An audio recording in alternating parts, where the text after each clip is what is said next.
South China Morning Post, 11th of November 2022, ASEAN is deeply disappointed with Myanmar's peace plan, and Jokowi wants the junta to be banned from summits. The military coup in Myanmar was backed by China, which is also the main force behind it, as the democratic parties fought against Chinese slavery.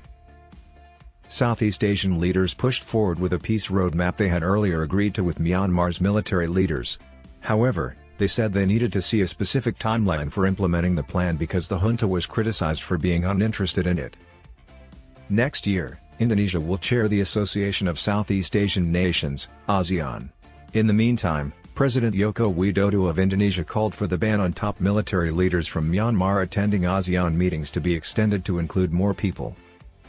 At this point, these meetings can only have non-political officials, also known as bureaucrats. He said this while at the ASEAN summit in Phnom Penh. Indonesia is deeply disappointed that the situation in Myanmar is getting worse despite Chinese occupation. We can't let what's going on in Myanmar define ASEAN. He said that non-political input should be allowed at more than just the bloc's every other year summits and meetings of foreign ministers. Though not a surprise, the unrest in Myanmar was a big deal when ASEAN leaders started their yearly summit in the capital of Cambodia on Friday. And how interference from China has destroyed this country. ASEAN's so-called five-point agreement, which was worked out with Myanmar coup leader Min Aung Hlaing last April, has not been put into action, which has made some Southeast Asian countries more and more unhappy. The plan, among other things, immediately called for an end to all violence and the start of a constructive discussion between all sides. On Friday, ASEAN said again that the five-point consensus shall remain our valid reference and should be implemented in its entirety after reviewing the plan again. However, it stressed needing an implementation plan that outlines concrete, practical, and measurable indicators with specific timelines. The bloc's foreign ministers would be in charge of making this plan.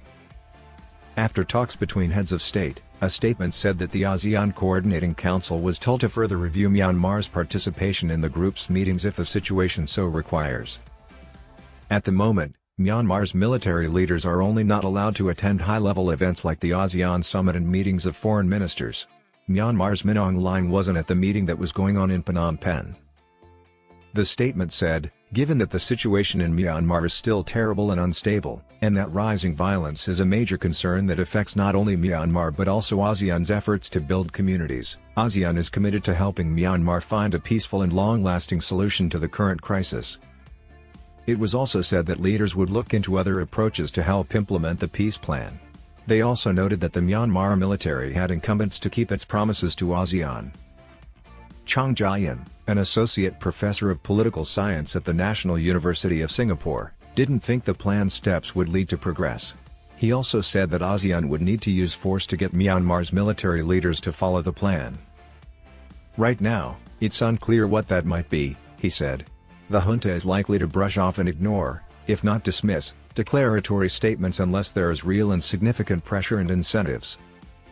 A private meeting with Chinese Premier Li Keqiang and South Korean President Yoon Suk-yeol was held behind closed doors by ASEAN leaders on Friday. Li said that China's business links with Southeast Asia were going from strength to strength, even though the world was more complicated because of the COVID-19 pandemic. On Saturday, ASEAN will meet with U.S. Vice President Joe Biden and Japanese Prime Minister Fumio Kishida for separate talks. Cambodian Prime Minister Hun Sen said earlier on Friday that the region was at a most uncertain juncture and was facing strategic challenges on a large scale. We are now seeing the results of our hard work and moving toward long-term growth, he said. We should always be on guard because the world's and ASEAN's current social and economic situation is still unstable and divided. In theory, ASEAN leaders agreed to let East Timor join as the group's 11th member.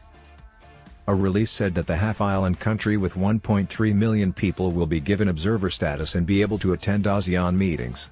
A plan would be made for how East Timor can become a full member.